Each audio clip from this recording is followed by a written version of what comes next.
Assalamualaikum warahmatullahi wabarakatuh. We are from Group 3. We would like to present to you about the synthesis of hydrogen chloride gas from manufacturing salt sulfuric acid process. Okay, for our group members, ASMA binti BASIR, FARA AIDILFITRI, Aini Hafizah, and also me, FATIHah. Bismillahirrahmanirrahim. My name is ASMA binti BASIR. So before we proceed to the process of the salt sulfuric acid, I would like to give you an introduction of why is the hydrogen chloride. So at normal temperature and pressure, hydrogen chloride is a gas composed of the elements hydrogen and chlorine. So the hydrogen chloride gas is extremely soluble in water, which is it will form a highly corrosive hydrochloric acid solution that can attack and dissolve most minerals and metals. So the color of HCl solution ranges from the colorless to the slightly yellow. So the odor is intense and offensive. HCl is also corrosive to the body's organ, particularly the eyes, metal, skins, and mucous membranes. So skin contact can cause severe burns, whereas inhalation can induce respiratory difficulties such as coughing, chest pains, and mucous membrane damage. And then we move to the uses of the hydrogen chloride in industrial fields. As you can see, the first uses of the hydrogen chloride is for steel pickling. It is a process in which dilute hydrochloric acid is in use for the removal of rust or iron oxide from the steel or iron before its processing into wire production, sheet and strip coating, and thin mill products. And then for the second uses or the benefit of hydrogen chloride is it is for gastric acid. As we know, hydrochloric acid is a vital part of gastric juice in our body, which helps in digestion. So inactive pepsinogen converts into active pepsin by hydrochloric acid in the stomach, which helps digestion by breaking the bonds linking amino acid. This process is proteolysis. In addition, the hydrogen chloride also used as the cleaning agent. Because of the highly corrosive nature of hydrophilic acid, it is useful as a chemical that helps to remove stains or rust from metals like copper and iron. It is useful also in its diluted form. So it is in use for cleaning tiles in bathrooms and kitchens, and it is also useful as a disinfecting agent. So in the other hand, in the textile industry, HCl is useful for bleaching clothes and processing in the later tanning industry. Last but not least, it can also neutralize swimming pools if the pH level is high. And then for the production of oil, hydrochloric acid also will put into the rock, where the reaction of the rock forms large spore structure. So it is significant assistant in oil production. So our main topic is salt sulfuric acid process. So before we proceed to the equation that involved in this reaction and also the flowchart, I would like to give you an overview of this process, which is we use the invention of rotary kiln.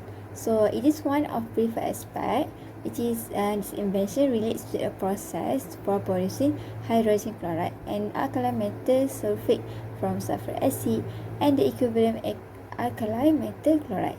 So sodium, potassium and lithium chloride are the most frequent alkali metal chlorides utilized as feed materials. The method consists of a single reaction step that is run continuously. So the reaction chambers design allows for the counter current flow of gases and solid elements within the chamber. So back mixing of solids in the reactor is reduced to get a chloride-free sulfate.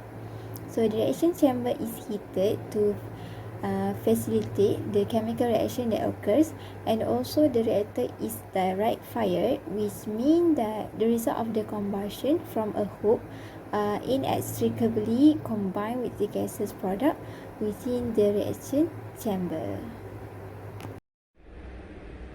The above equation illustrates the slightly endothermic salt sulfuric acid process, which will quickly produce sodium hydrogen sulfate and hydrogen chloride.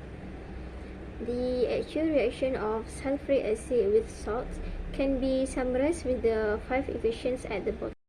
So as you can see from the picture on the slide, it shows the rotary kiln that is used for manufacture of HCl from salt and sulfuric acid. So this is the flowchart of the process for the rotary kiln. First, the reactant sulfuric acid and salt are supplied to the left of the kiln, which is to the ratio of 1 to the 1, and then the solids gently down the kiln towards the right as it turns. The kiln gas exit is at the left end, where the hot combustion gases depart. Third, the sodium sulfate is discharged from the kiln through a port at the far right end, and the sulfur trioxide enters the gas stream, which is moving to the left. Fourth, sodium pyrosulfate and water vapor are produced when sodium hydrogen sulfate breaks down, and then the water vapors move with the combustion gases outward and to the left, while the sodium pyrosulfate moves to the right.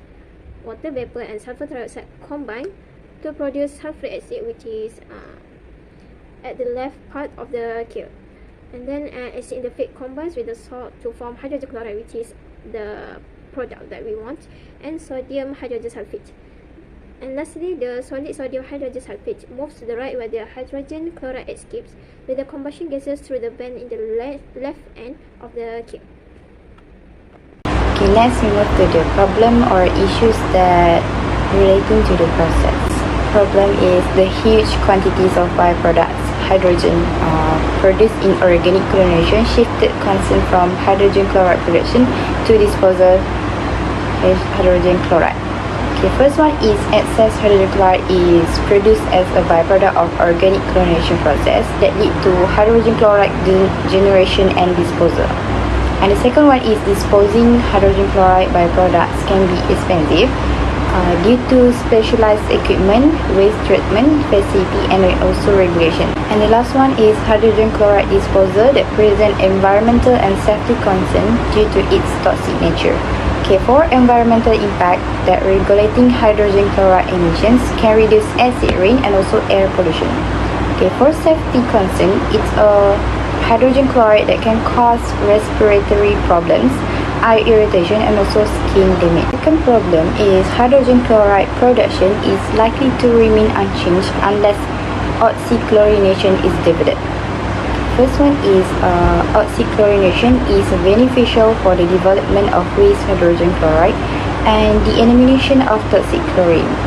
Okay, the second one is a new organic reaction that involves the direct reactions of hydrocarbons with oxygen and hydrogen chloride to produce chlorination, organic compound, and water. And the last one is potential alternative route for producing hydrogen chloride. So this process is more efficient and also integrated than traditional methods. Next, we move to the ways to improve the process system. The solution for our first problem is a treatment of hydrogen chloride gases should be run to trace amounts of impurities before it is put to use. It is to obtain a very high purity to aqueous hydrochloric acid. There is two techniques used with which is distillation and descrubbing. Distillation is separating HCl from other contaminants, and scrubbing is using a neutralizing solution to remove the contaminants. However, neutralization is a little bit pricey, and environmentalists now commonly protest to the disposal of the generated salts. And here is a steps for distillation. Heat is applied to the byproduct HCl until it evaporates. Then the HCl vapor is then condensed back into a liquid state by passing the evaporated gas via a cooling system. Lastly, a refined form of HCl is produced by spreading the condensed HCl liquid from the other contaminants that did not evaporate. And it depends on the contaminants and the HCl's boiling temperature. For our second problem, the solution is hydrogen chloride should be used instead of chlorine in oxychlorination process. Hydrogen chloride is commonly used in organic chlorination process as it is easier to handle and transport than liquid chlorine because it is a gas at room temperature and pressure. Its substitution may result in fewer environmental and safety concerns. Also, it speeds up the procedure and reduces the need to store dangerous chemicals. For example, making a vinyl chloride, chlorinated rubber and chlorinated solvents. And HCl might be employed in conjunction with other chlorinating chemicals. For example, process of converting ethylene, hydrogen chloride and oxygen into ethylene dichloride. Finally, the problem of air pollution by HCl can be reduced by using a HCl gas scrubber. It is a device used to remove hydrochloric acid gas from industrial gas streams or exhausted gas. It works by forcing a gas stream through a liquid scrubber, where the reaction between the gas and liquid produces an aqueous solution of hydrochloric acid. HCl gas scrubber can use to reduce the amount of HCl that is released into the atmosphere, and it can help to lower the emission of HCl by removing it from the gas streams. And the HCl containing gases stream is scrubbed by passing it through a liquid media, often water or chemical solution. An aqueous solution of hydrochloric acid is created when the liquid and HCl gas react.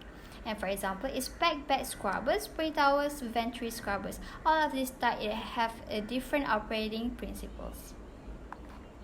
So here is a normal operation of an hydrochloric gas scrubber. From the picture we can see the scrubber commonly used in our industry. It has a gas stream inlet where the gas stream containing HCl is introduced into the scrubber unit through an inlet. Next we move to the scrubbing liquid. Within the scrubber, a suitable scrubbing liquid is circulated, frequently water or an alkaline solutions. And then we move to the contacting section, which is in this area of the scrubber, the gas stream and the cleaning solution came into contact through a chemical reaction or adsorptions. The HCl gas dissolved into a liquid. Next, we got a mass transfer, which is the transition of HCl from the gas phase to the liquid phase facilitated by the cleaning liquid. It is depending on the type of liquid and the particular scrubber designed. And after that, we go to aspirations. Once the HCl is absorbed into the liquid, the gas stream exits the scrubber, while the liquid containing the dissolved HCl is collected.